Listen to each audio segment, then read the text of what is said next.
The sound of rain hitting metal filled the empty garage. Tae-young wiped his hands on an old cloth, staring at the broken engine parts spread across his workbench. Another long day was ending on Station Outpost Meridian, and he was tired. The station floated at the edge of human space, where few ships stopped, and fewer people cared to stay. He liked it that way. Alone was easier. Alone meant no one could leave him again. Tae-young walked toward the large garage door, ready to close up for the night. His boots echoed in the quiet space. The station's artificial rain system was acting up again, creating a constant drizzle that made everything feel cold and damp. He reached for the door controls when he heard it, crying, soft and broken, coming from somewhere behind the cargo containers stacked near the back wall. He froze. No one came to his garage after hours. No one came to his garage much at all. Tae-young moved carefully toward the sound, his hand reaching for the tool belt at his waist. Not much of a weapon, but better than nothing. Behind a tall stack of containers, he found her. A small figure sat curled against the wall, knees pulled to chest, shoulders shaking with sobs. She looked up when his shadow fell across her. Large eyes, too large for a human face, stared at him through the darkness. Her skin had faint markings that glowed softly, like someone had painted stars across her arms and face. She was not human. She was also terrified. "Appa!" The word exploded from her mouth. She scrambled to her feet and ran toward him, grabbing his shirt with small hands. "Appa! I found you! I found you!" Tae-young stood completely still, unsure what to do. The girl pressed her face against his chest, crying harder now. But the fear in her voice had changed to something else. Relief. Joy. She thought she knew him. "Wait. I think you have the wrong person," Tae-young said gently. He tried to step back, but she held on tighter. "No, it's you. The garage, the station, everything matches." Maybe 8 or 9 years old, though he had no idea how her species aged. Her clothes were torn and dirty. Cuts and bruises covered her arms. She looked like she had been running for a very long time. Tae-young's heart did something unexpected. It hurt. He had not felt that particular pain in 15 years. Not since the colony disaster that took his wife and daughter. He had promised himself never to feel it again. "Let's go inside," he said quietly. "We need to talk." The girl did not let go of his shirt as they walked to the small living space attached to the garage. Tae-young cleared old food containers from the table and pulled out a chair for her. She sat but kept her eyes locked on him, as if he might disappear if she looked away. He found his old translation device in a drawer. It took a minute to sync with her language patterns, beeping and clicking as it processed. "Can you understand me now?" Tae-young asked. She nodded quickly. "Yes. Appa, why did you leave? Mother said you went on a mission, but you never came back. The bad people came and took her. I escaped. I've been looking for you for so long." Tae-young sat down heavily in the chair across from her. "What's your name?" "Hana," she said. "Don't you remember me?" "Hana, I need you to listen carefully." "Daeho. You're Daeho. Why are you asking strange questions?" Tae-young shook his head slowly. "My name is Tae-young. I'm not Daeho. I've never left this station in 5 years. I think you have me confused with someone else." The light in her eyes dimmed. Her face went very still. "But the coordinates, the location, everything my father told me, this garage, this station, it all matches." "What species are you?" Tae-young asked gently. "Valerian. My father is human, was human, is human." She was getting confused now, and new tears started forming. "The same. Hana." Tae-young's voice was firm, but kind. "I'm not your father, but I want to help you. Tell me what happened."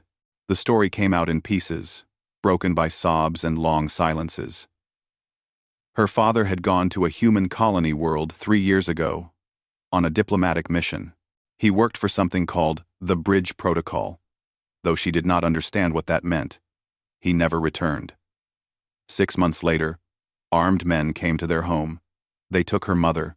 Hana managed to hide and escape. She had been traveling ever since, following fragments of information her father had left behind. Coordinates, station names, descriptions of places. Everything led her here, to this garage on Station Outpost Meridian. Did your father leave you anything else? Tae-young asked. Any message or item? Hana reached into her shirt and pulled out a pendant on a thin chain. It was made of dark metal, covered in symbols Tae-young did not recognize. She held it carefully, as if it were the most precious thing in the universe. He gave me this the last time I saw him. He said to keep it safe until the stars align. He said if something happened to him, I should follow the path and find him. The path led here. To you. Tae-young studied the pendant without touching it. The symbols seemed to shift in the light. Never quite the same twice. Technology. Not jewelry. May I look at it? Hana hesitated, then handed it over. The moment it touched his palm, the pendant grew warm. The symbols began to glow faintly. Tae-young nearly dropped it in surprise. It never did that before, Hana whispered. Tae-young carried the pendant to his workbench and grabbed a scanner. The device went crazy immediately, showing readings he had never seen. Energy signatures, data storage, encryption protocols. This was not a simple necklace. This was a data core, disguised as jewelry. Hana, this pendant contains information. Lots of it. I might be able to access some of it, but it will take time. For now, you need to eat and rest. When did you last sleep? She thought about it. I don't remember. Days, maybe. Tae-young found clean clothes that were far too big for her and made simple food from what he had in storage. She ate like she was starving, which she probably was. He showed her the small bed in the corner room. She lay down but grabbed his hand when he tried to leave. You won't leave while I sleep? I'll be right here in the main room. I promise. Do you promise like humans promise? Or like Valarians promise? What's the difference? Humans say promises can break. Valarians say promises are like metal. They bend before they break. Tae-young squeezed her hand gently. Then I promise the Valarian way. She finally closed her eyes. Tae-young returned to his workbench and stared at the pendant. He should call station security. He should report a lost alien child and let the authorities handle it. It was the smart thing to do, the safe thing, but he remembered the terror in her eyes when he mentioned calling someone. He remembered how she held on to him, like he was the only solid thing in a universe that had betrayed her. He remembered what it felt like to lose everything and have nowhere to go. He pulled up his computer and started searching for information on Daeho, the bridge protocol, and any records of Valarian diplomatic incidents 3 years ago. The files were heavily encrypted or missing entirely. Whatever Hana's father was involved in, someone wanted it buried. Outside, the artificial rain continued to fall. Inside, a lonely engineer made a choice that would change everything. He would help this girl find her father. He would keep her safe. He would not let her face the darkness alone, even if it meant stepping back into a world he had spent 15 years trying to forget. 3 weeks passed like water flowing around stones. Hana filled the empty spaces of the garage with sounds Tae-young had forgotten existed. Laughter. Questions. The shuffle of small feet running between workbenches. She was curious about everything. Touching tools and asking what they did. Watching him work with eyes that seemed to understand more than a child should. Tae-young discovered something strange about her. Hana could sense when machines were broken. She would walk past an engine and stop, tilting her head like she was listening to music only she could hear. Then she would point to exactly where the problem was. Every single time, she was right. How do you do that? He asked one afternoon, after she found a crack in a coolant line that his scanners had missed. She shrugged, her glowing marks brightening slightly with the movement. I don't know. I just feel it. Like the machine is sad or hurting. Can't you feel it too? No. Humans can't do that. Oh. She looked disappointed. Father could never feel it either. Mother said, I was special. But she never told me why. Tae-young was learning bits of Valarian language from her, and she was picking up more human words every day. She called him Appa less often now, but when she was scared or tired, the words still slipped out. He tried not to think about how much he had started to care for her. Caring meant risk. Risk meant pain. But somehow, she had already sneaked past all his walls. At night, he continued searching for information about her father. Most databases showed nothing. Dae-ho existed in records as a diplomat assigned to the bridge protocol, but details were locked behind security clearances Tae-young did not have. He needed help from someone with better access.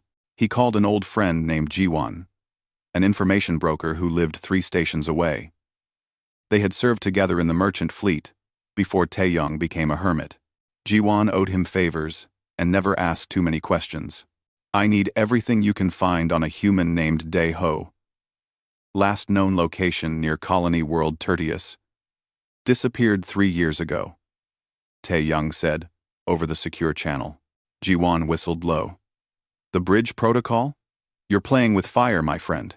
Those files are buried deep. Give me a week. It took 5 days. When Ji-won called back, her voice was tense. You need to hear this somewhere private.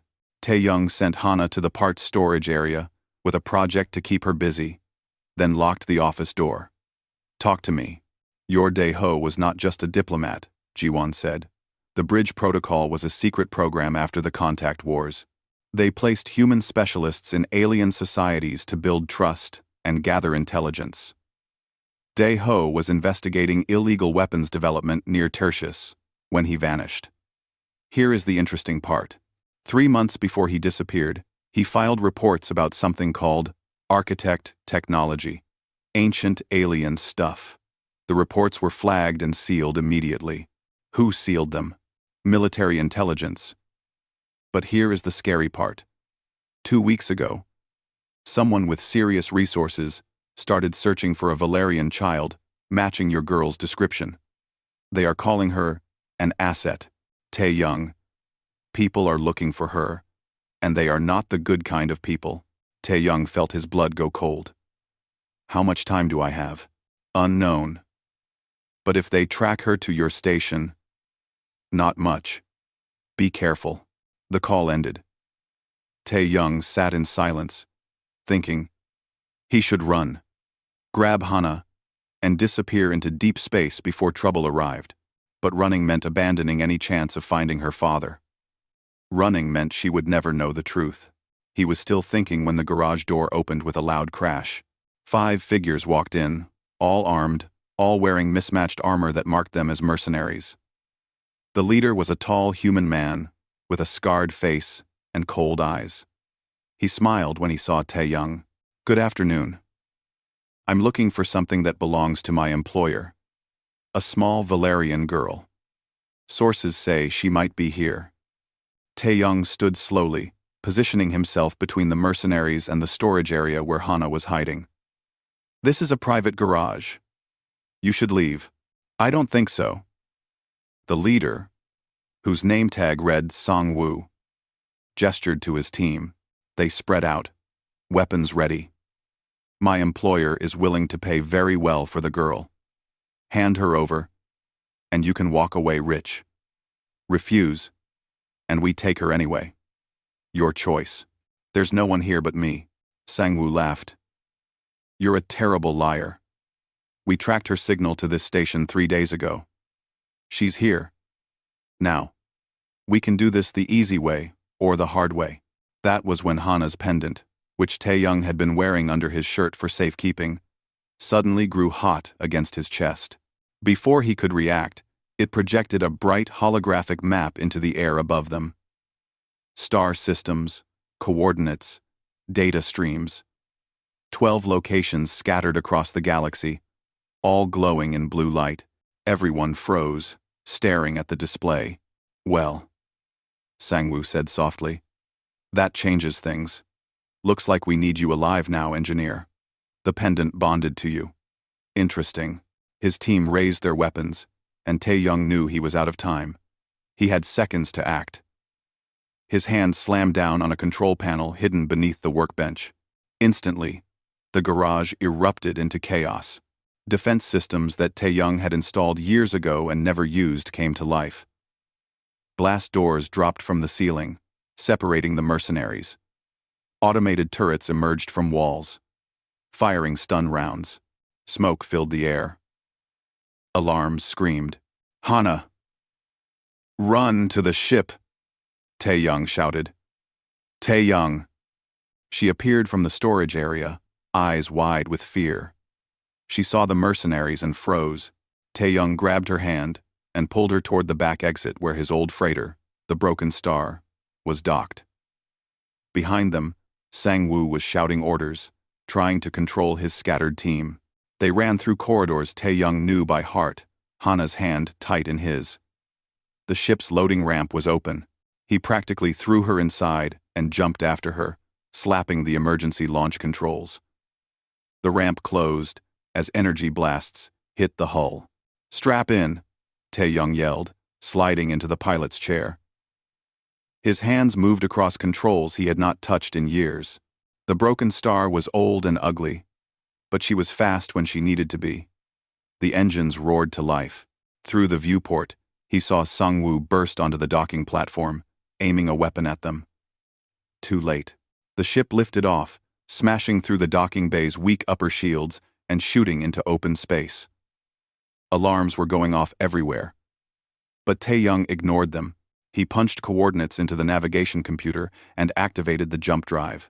Hana was crying in the co-pilot seat, her hands over her face. "I'm sorry. I'm so sorry. This is my fault.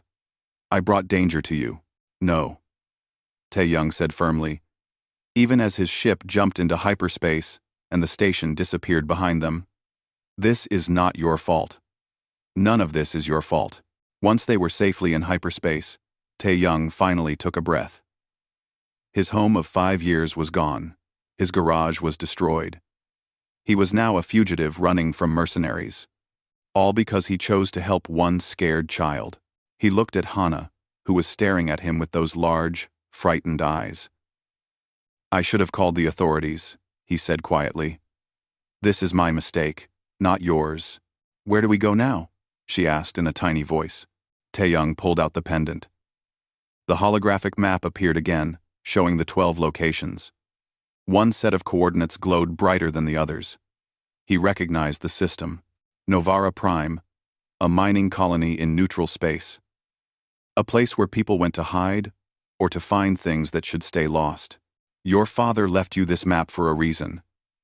We're going to follow it. We're going to find out what happened to him." He turned to look at her. "But I need you to understand something. This will be dangerous. Those mercenaries will follow us. There might be worse things ahead. If you want to stop, if you want to find a safe place and hide, I'll take you there right now." No judgment. Hana was quiet for a long moment. Then she straightened in her chair, and her glowing marks brightened. "My father trusted me with this pendant. He told me to be brave. I want to find him. I want to know the truth." "Okay then." Tae-young set the course for Novara Prime. "We do this together. But from now on, we trust each other completely. No more secrets. Deal?" "Deal." As the Broken Star flew through hyperspace toward unknown dangers, Tae-young realized something. For the first time in 15 years, he was not running away from life. He was running toward something. Purpose. Justice. Maybe even family. Though he was too scared to name it yet. Hana fell asleep in the co-pilot chair, exhausted from fear and adrenaline. Tae-young found a blanket and covered her gently. She smiled in her sleep and whispered something in Valerian he did not understand. He returned to the pilot's chair and watched the stars streak past. Whatever was waiting for them at Novara Prime, they would face it together. Novara Prime looked like a wound in space. The planet's surface was gray and scarred from decades of mining operations. Massive drilling towers stood like dead trees across poisoned land. The sky glowed orange from industrial fires that never stopped burning. It was the kind of place where hope came to die. The broken star landed at a rundown spaceport on the outskirts of the main colony. Tae-young paid the docking fees with his last credits and told the portmaster to keep the ship fueled. They might need to leave in a hurry. Hana stayed close to his side as they walked through crowded streets. Humans, aliens, and dozens of species Tae-young did not recognize pushed past them. Everyone looked tired. Everyone looked like they were running from something or toward something they should not want. Nobody made eye contact. "Stay close," Tae-young said quietly. "Don't talk to anyone." The pendant's coordinates led them away from the main colony and toward the deep caverns where the oldest mines had been abandoned. They rented a small ground transport and drove for 2 hours across wasteland. The cavern entrance was hidden behind rusted equipment and warning signs that said the area was unstable. Tae-young checked his scanner. The coordinates point inside. Deep inside. "My father was here," Hana said, touching the cavern wall.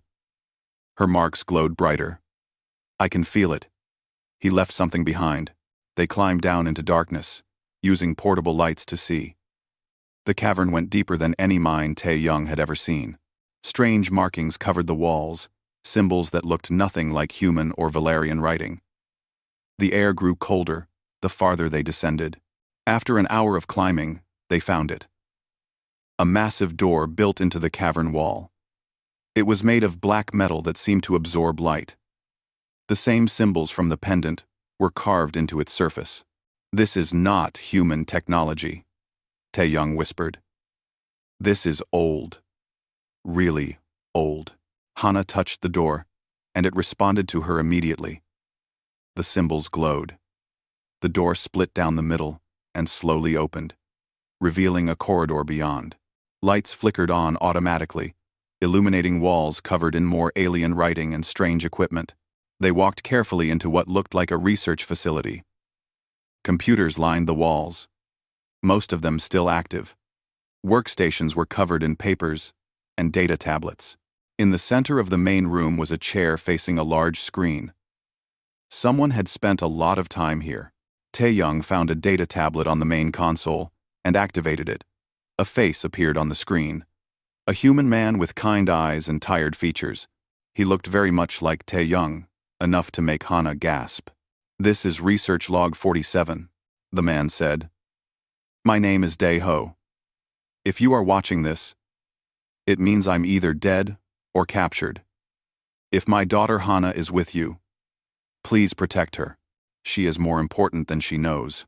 Hana was crying now, touching the screen with shaking hands.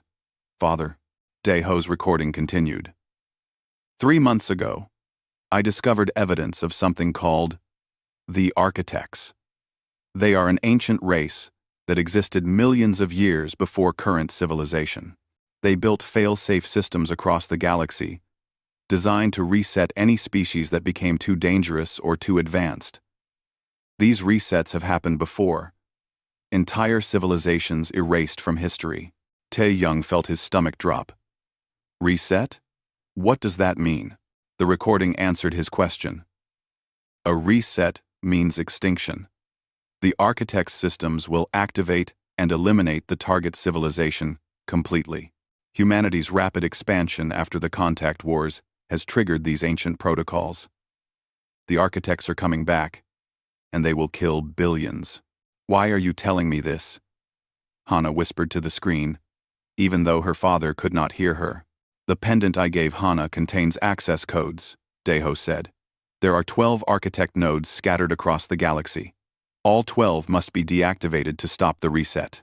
The codes are hidden in the pendant's data structure. I managed to deactivate 2 nodes before they found me.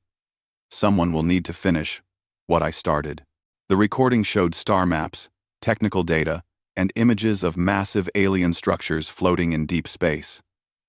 It was overwhelming. Impossible. A problem too big for one engineer and one child to solve. "I'm sorry, Hana," Dae-ho's image said, looking directly at the camera. "I'm sorry. I brought you into this. I'm sorry. I might not come home, but you are stronger than you know. The person helping you, the human who protected you, they are stronger than they know too. Humans have something special. They adapt. They survive. They refuse to give up, even when logic says they should. That's why I trusted them. That's why I trust whoever is with you now. The recording ended. The room fell silent, except for Hana's quiet crying. Tae-young pulled her into a hug. We'll find him. We'll finish this. How? She sobbed into his chest. We're just two people. How do we stop something that destroys civilizations? Before he could answer, a voice spoke from the corridor behind them. By not being alone, they spun around. A figure stepped into the light. It was a Valerian, older than Hana, wearing combat armor and carrying weapons. But his eyes were not hostile. They were sad and tired and determined. My name is Hyun, he said. I've been tracking Daeho's research for 6 months. I thought I was the only one left who knew the truth. I'm glad I was wrong. Tae-young moved protectively in front of Hana. How did you find us? I've been monitoring this facility for weeks, hoping someone would come. When your ship landed on Novara Prime, I knew. Hyun looked at Hana. You must be his daughter. You look like your mother. You knew my mother? Hana asked. I was part of her security detail before the attack. I failed to protect her. I won't fail again. Hyun turned to Tae-young. We need to leave. Now. This facility is compromised. The people who captured Daeho know about it. What people? Tae-young demanded. A coalition of mercenaries and traitors who want to use architect technology for themselves. They are led by a former bridge protocol operative named Sang-woo. He believes humanity should control the reset. Use it as a weapon against other species. He's insane and dangerous. Andy. We've met him, Tae-young said grimly. He attacked us on Station Outpost Meridian. Hyun's eyes widened. Then he's closer than I thought. We need to move. There are others fighting the architects. A resistance group called the Coalition. We need to get you both to them safely. Wait. Tae-young downloaded all of Daeho's research files onto a portable drive. We're taking this with us. Everything he learned, everything he died for. They heard it then. Footsteps. Many footsteps, echoing down the corridor. Voices shouting orders. Hyun cursed in Valerian and drew his weapon. They're already here. Get to the back exit. Go. The three of them ran deeper into the facility as energy blasts lit up the corridor behind them. Hyun fired back, covering their escape. Tae-young grabbed Hana's hand and pulled her through twisting passages. The facility was a maze, and he could hear their pursuers getting closer. They burst into a large cavern at the back of the complex. A steep cliff dropped away into darkness. No other exits. They were trapped. Sang-woo emerged from the corridor with a dozen armed mercenaries. He smiled when he saw them cornered. End of the line, engineer. Hand over the girl and the pendant. Last chance. Hyun stepped forward, his weapon aimed at Sang-woo's head. You'll have to kill me first. That can be arranged. Sang-woo raised his hand, and his team opened fire. Hyun threw up an energy shield from his armor, but it could not hold against so many weapons. Tae-young saw what was going to happen before it did. He saw Hyun's shield failing. He saw the determination in the Valerian's eyes. Take care of her, Hyun said to Tae-young. Then he charged directly at the mercenaries, firing wildly, drawing all their attention to himself. Run, Hyun shouted. Tae-young did not think. He grabbed Hana and jumped off the cliff into the darkness below. She screamed. He held her tight as they fell through black space. His hand found the emergency grapple on his belt and fired it blindly. The line caught something. They swung hard into a rock wall, and pain exploded through his shoulder. But they were alive. Above them, he heard energy weapons firing. He heard Hyun's final shout, then silence. Tae-young climbed down the grapple line with one arm, Hana clinging to his back. They reached a lower tunnel and ran. Behind them, he heard Sangwoo shouting orders to find them, but the caverns were too vast and too dark. They made it back to the broken star with minutes to spare. The ship lifted off just as mercenary vehicles arrived at the spaceport. As they jumped into hyperspace, Tae-young finally let himself breathe. Hana was shaking, her face pale. Hyun died for us. I know. Why? He barely knew us. Tae-young checked the data drive, making sure Daeho's research was intact. Because some things are worth dying for. Stopping a reset that would kill billions. Protecting a child. Finishing what his friend started. He looked at her. Your father inspired people, Hana. He made them believe they could fight the impossible. What do we do now? Tae-young pulled up the data from the pendant. It showed new information now. Unlocked by their presence at the facility. 3 access codes were stored in Hana's pendant. 6 more were held by others in the coalition. 3 codes remained missing. Scattered across enemy territory. We find the coalition, he said. We tell them what we learned. And we finish what your father started. Hana nodded slowly. Her marks glowed with renewed determination. Together, the coalition's hidden base floated in the void between star systems, impossible to find without the exact coordinates. It was built inside a hollowed asteroid, protected by stealth fields and enough weapons to destroy a small fleet. When the broken star approached, 3 warships appeared from nowhere and surrounded them. State your purpose, a cold voice demanded over the communications channel. My name is Tae-young.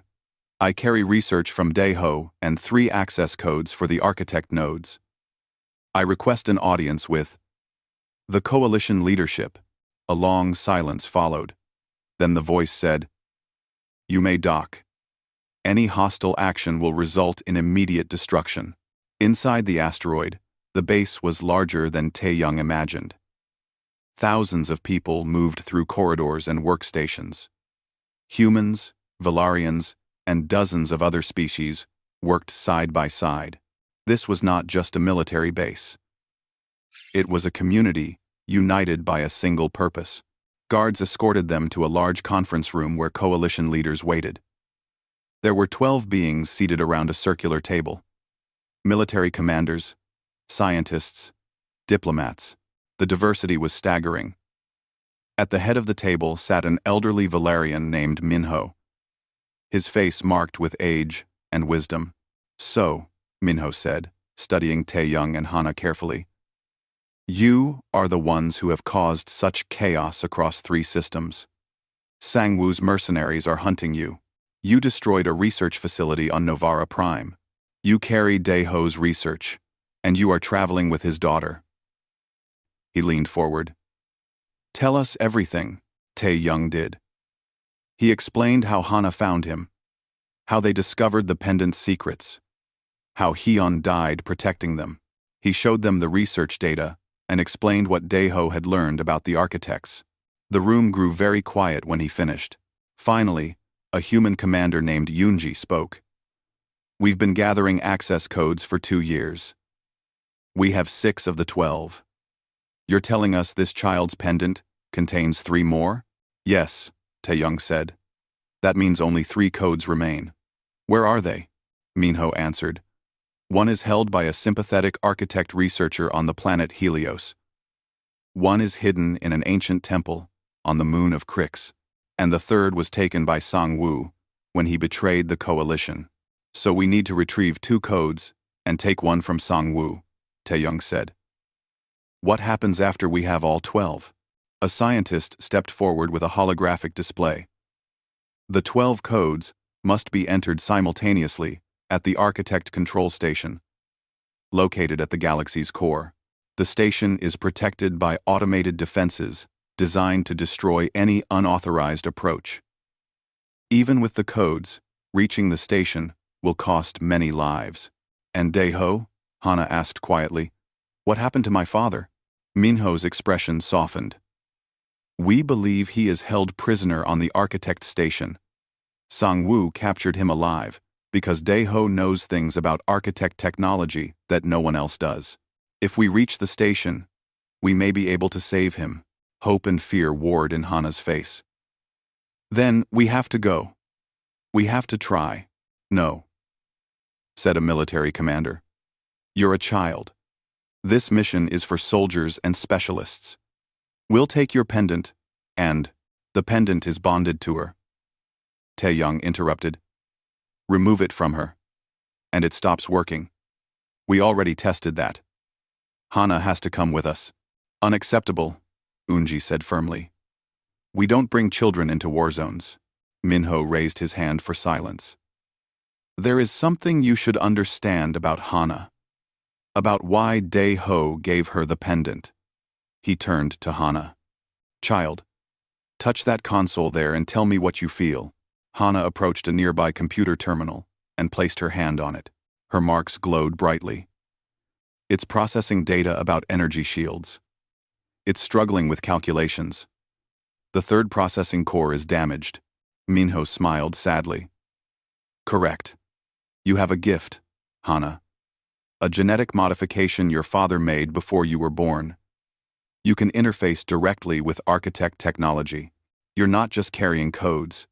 You might be the only one who can operate the control station once we arrive. Tae-young felt anger rise in his chest. You're saying Dae-ho engineered his own daughter to be a weapon? He gave her the ability to save the galaxy, Minho corrected. But yes, he knew what he was doing. It's why Sang-woo wants her. It's why she's so important. Hana looked at her hands like they belonged to someone else. I'm not normal. I'm a tool. Tae-young knelt beside her. You're a person. You're smart and brave and kind. What you can do doesn't change who you are. But I was made for this purpose. My whole life was planned. No. Tae-young took her hands in his. Your father gave you a gift. But what you do with it is your choice. You can walk away right now. You can let others finish this. No one will judge you. Hana was quiet for a long time. Finally, she looked up at the coalition leaders. I want to help. I want to stop the reset. I want to save my father. But I'm scared. Being scared is smart, Eunji said, her expression softening. I've been a soldier for 20 years, and I'm scared too. But we do this anyway. Because it matters. Minho nodded. Then it's decided. We split into 3 teams. One recovers the code from Helios. One goes to Crix. And one assaults Sang-woo's fortress to retrieve the final code. Once we have all 12 codes, we launch a full-scale attack on the architect station. I go where Hana goes, Tae-young said firmly. Of course, Minho said. You've kept her alive this long. You're assigned to the team attacking Sang-woo's fortress. It will be the most dangerous mission. Over the following weeks, Tae-young underwent combat training, while Hana worked with scientists to unlock more pendant functions. The coalition prepared for the largest military operation in its history. Ships were repaired. Weapons were stockpiled. Soldiers trained. In quiet moments, Tae-young and Hana would sit in the Broken Star's cargo bay, which felt more like home than any barracks. Do you miss your old life? Hana asked one evening. Tae-young thought about it. Sometimes. It was simpler. Safer. But it was also empty. I was just existing. Not living. Do you wish you never found me? Never. He said it with complete certainty. You gave me purpose again. You reminded me that some things are worth fighting for. If. 2. What happens after? Hana asked. If we win? I don't know. What do you want to happen? She leaned against his shoulder. I want my father to get better. I want him to meet you. I want us to be a family. All of us. Together. Tae-young's throat tightened. That sounds nice. You're sad. Why? Because I lost a family once. I'm scared to hope for another one. Hana took his hand. My mother used to say that humans are strange. They love so strongly. It hurts them. But they love anyway. She said it makes humans special. Your mother was wise. She also said that Valerian families are born, but human families are chosen. Father chose to be part of our family. I'm choosing you to be part of mine. You don't have to be scared. I already decided. Tae-young pulled her into a hug, and for the first time in 15 years, he let himself believe that maybe, just maybe, he deserved a second chance. The day before the missions launched, Minho called Tae-young to a private meeting. The old Valerian poured 2 cups of tea and sat down with a heavy sigh. I've been studying your species for 40 years, Minho said, since the contact wars ended. Do you know what I've learned? That we're stubborn? Tae-young offered. Minho smiled. That too. But mostly, I learned that humans possess something unique in the galaxy. Most species evolve toward specialization. They become very good at one thing. Humans remain adaptable. You're not the strongest, fastest, or smartest species, but you survive everything. You adapt to any environment. You bond with any creature. You refuse to accept defeat even when logic says you should. Why are you telling me this? Because the architects designed their systems to counter logical, specialized species. They never encountered something like humanity. Your irrational hope, your ability to care for people you just met, your refusal to quit. These are weapons. The architects cannot predict. Minho looked at him seriously. Daeho knew this. That's why he trusted a human would protect his daughter. That's why I believe you'll succeed where others might fail. No pressure, Tae-young said dryly. All the pressure in the galaxy. Minho smiled. But I believe in you. More importantly, that little girl in the cargo bay believes in you. Don't let her down. Bees. Bees. Bees. Bees. The next morning, 3 fleets launched from the asteroid base, heading in different directions. Tae-young and Hana joined the assault team targeting Sang-woo's fortress. 50 ships strong, they jumped into hostile space knowing many would not return. As they approached enemy territory, Hana gripped Tae-young's hand tightly. I'm ready, she said, though her voice shook. Me too. He lied, though his heart was pounding. And, they were ready or not, the battle that would decide the galaxy's fate was about to begin. Sang-woo's fortress was a nightmare made of metal and weapons. It floated in deep space, a massive ship built from stolen military technology and architect salvage. Hundreds of mercenary vessels surrounded it like angry insects. The Coalition fleet dropped out of hyperspace and immediately came under fire. Tae-young held tight to the Broken Star's controls as explosions lit up space around them. Ships on both sides were dying, turning into clouds of debris and fire. The battle was chaos. The battle was hell. Stay focused, Commander Unji shouted over the communications channel. Strike teams, break through their defensive line. We need to reach that fortress. The Broken Star dove and weaved through enemy fire. Tae-young's hands moved on instinct, dodging missiles and energy blasts. Beside him, Hana gripped her seat, her face pale but determined. They had practiced this. They knew the plan. Get inside the fortress. Find Sang-woo. Take the access code by any means necessary. A hole opened in the enemy formation as Coalition bombers cleared the way. Tae-young pushed the engines to maximum and shot through. Followed by 4 other strike ships, they slammed into the fortress's docking bay, cutting through blast doors with plasma torches. Go, go, go, Uni shouted. Tae-young and Hana ran with the assault team through corridors filled with enemy soldiers. Energy blasts filled the air. People were dying all around them. Tae-young kept Hana behind him, his borrowed rifle firing at anything that moved. He was not a soldier, but fear made him dangerous. They fought their way to the fortress's command center, leaving bodies in their wake. The final door exploded inward, and they rushed into a large room dominated by holographic displays and control stations. Standing in the center, calm and smiling, was Sang-woo. I've been expecting you, he said. Did you really think it would be this easy? Give us the access code, Yoonji demanded, her weapon aimed at his head. It's over. Your fleet is being destroyed. Is it? Sang-woo gestured to the displays. They showed the battle outside. The coalition was winning, but barely. Hundreds of ships were already destroyed, thousands of lives lost. You're willing to sacrifice so much for a galaxy that doesn't even know it's in danger. Why? Because it's the right thing to do, Tae-young said, stepping forward.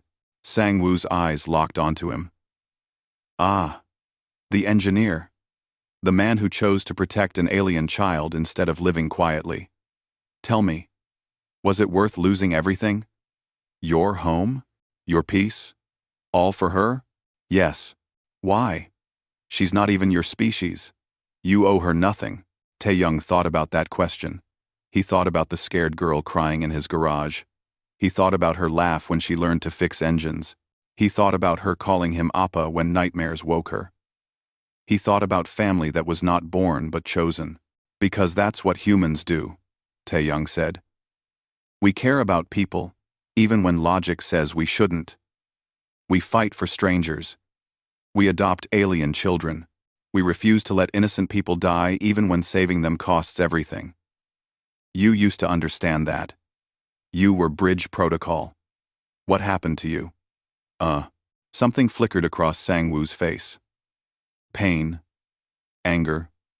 Regret. I learned that mercy is weakness. The galaxy doesn't care about your human sentimentality. Power is all that matters. The architects had the right idea. Reset everything and start fresh. Then you're insane, Unji said coldly. Last chance. The code. Sang-woo drew a weapon faster than Tae-young could follow. He fired at Hana. Tae-young moved without thinking, throwing himself in front of her. The energy blast hit his chest, and white-hot pain exploded through his body. He fell, gasping, blood spreading across the floor. No! Hana screamed, dropping beside him. Appa! No, please! Everything happened fast after that. Unji shot Sang-woo 3 times. He fell, clutching his wounds. Coalition soldiers swarmed the room. Someone was shouting for medical help. Tae-young could not focus on any of it. He could only see Hana's face above him, tears streaming down her cheeks.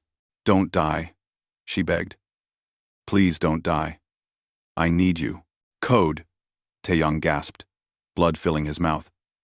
Get the code. Soldiers searched Sang-woo's body and found a data chip hidden in his armor. The final access code. They had all 12 now. The mission was complete, but Tae-young was dying. Medical teams worked on him frantically, stabilizing his injuries enough to move him back to the broken star. The coalition fleet retreated, carrying their wounded and dead. They had won the battle, but the cost was terrible. 30 ships destroyed, 500 people dead, and one stubborn engineer who had taken a blast meant for a child he barely knew 6 months ago. Hana did not leave his side during the journey to the architect's station. She held his hand while medical equipment kept him alive. She talked to him, even though he could not respond. She refused to believe he would not make it. You promised, she whispered. You promised the Valerian way. Promises like metal. They bend but don't break. You can't break now. The coalition fleet, battered but determined, jumped to the galactic core where the architect station waited. It was enormous. Larger than any structure Tae-young had ever seen. Ancient, powerful, terrifying. Thousands of automated defense platforms activated as they approached, filling space with weapons fire. All ships, attack pattern Omega, Commander Yoonji ordered. Get those strike teams to the station core. The battle was worse than the fortress. The architect weapons were precise and devastating. Ships died by the dozen. But the coalition pushed forward, paying for every meter with blood and sacrifice. Finally, a path opened to the station's docking bay. Hana and a team of specialists boarded the station, carrying Tae-young on a medical stretcher. They ran through corridors that looked like they were grown rather than built, following the pendant's guidance. At the station's heart, they found 2 things. First, The control interface where all 12 access codes needed to be entered. A massive crystalline structure pulsing with ancient energy. Second, suspended in a transparent prison, was a man, thin, weak, but alive. Dae-ho opened his eyes when he saw them. When he saw Hana, tears ran down his face. "My daughter," he whispered. "You found me. Father!" Hana wanted to run to him, but the specialists held her back. They needed to free him carefully. The prison was designed to kill anyone who tried to force it open. While they worked on freeing Dae-ho, Coalition scientists studied the control interface. Their faces went pale. "There's a problem," one scientist said. "The interface requires continuous connection to function. Someone needs to link with the system permanently. They'll become part of the station. They'll never leave." "No," Hana said. "No, there has to be another way." Dae-ho was freed from his prison. He collapsed into his daughter's arms, holding her like he would never let go. But when he heard about the interface requirement, his face went grim. "I'll do it," he said. "I always knew this might be the price." "You're too weak," the scientist said. "The neural connection would kill you in your condition." Everyone looked at Hana. She was the only other person capable of interfacing with architect technology. She realized what they were thinking, and fear filled her eyes. "No," Tae-young said from the stretcher. His voice was weak, but firm. Everyone turned to look at him. "There's another way." He explained his idea. Instead of shutting down the architect reset, they would reprogram it, change the parameters. The architects judged civilizations by technological advancement and aggression. But what if they changed the criteria? What if advanced technology was not the threat? What if the real measure of a civilization was its ability to cooperate across species, to value life, to grow together instead of conquering each other? "That's insane," a scientist said. "We can't rewrite millions of years of programming. Humans specialize in doing insane things," Tae-young said. "Hana, you can interface with the system. Show it everything we've done. Show it the coalition. Show it different species working together. Show it an engineer protecting an alien child. Show it that we're worth saving." Dae-ho looked at his daughter. "It might work. But Hana, this is your choice. I won't force you." Hana looked at Tae-young, dying on the stretcher. She looked at her father, barely alive after years of imprisonment. She looked at the coalition soldiers who had died to get them here. She thought about Hyun's sacrifice, about Eunji's bravery, about all the species working together to save a galaxy that did not even know it needed saving. "I'll do it," she said. "But I need Father to guide me, and I need Tae-young to stay alive. Both of them. Promise me you'll save him." "We promise," the medical team said. Hana approached the control interface. Her father stood beside her, weak but present. She placed her hands on the crystalline surface, and her marks exploded with light. The pendant around her neck activated, uploading all 12 access codes simultaneously. The architect system awakened. Hana could feel its consciousness, vast and ancient and cold. It had been waiting eons to judge the galaxy. It had destroyed countless civilizations before. It was prepared to do so again. But Hana showed it something different. She showed it her memories. A human engineer, finding a scared alien child, and choosing to help instead of report her. Different species training together on the coalition base. Hyun dying to protect people he barely knew. Tae-young taking a blast meant for her. Her father working with humans to stop the reset. Billions of beings from thousands of species, all trying to survive together instead of destroying each other. The architect system processed this information. Its logic had never encountered such data before. Species working together, sacrificing for others, choosing compassion over conquest. Time stopped as it made its judgment. Then, slowly, the reset sequence halted. The architect defenses powered down. Across the galaxy, 12 nodes that were preparing to destroy civilization went dormant. The system accepted the new parameters. It would judge future civilizations not by their weapons, but by their ability to cooperate. It would watch. It would wait. But it would not destroy unless that cooperation failed. Hana collapsed, exhausted. Deho caught her. The control interface went dark. Its job complete. Outside, the coalition fleet stopped taking fire. The battle was over. They had won. 3 months later, Tae-young stood at a spaceport on Valaria, watching ships come and go. His chest still hurt where the blast had hit him, but the doctors said he would make a full recovery. Eventually, beside him, Hana held both his hand and her father's hand.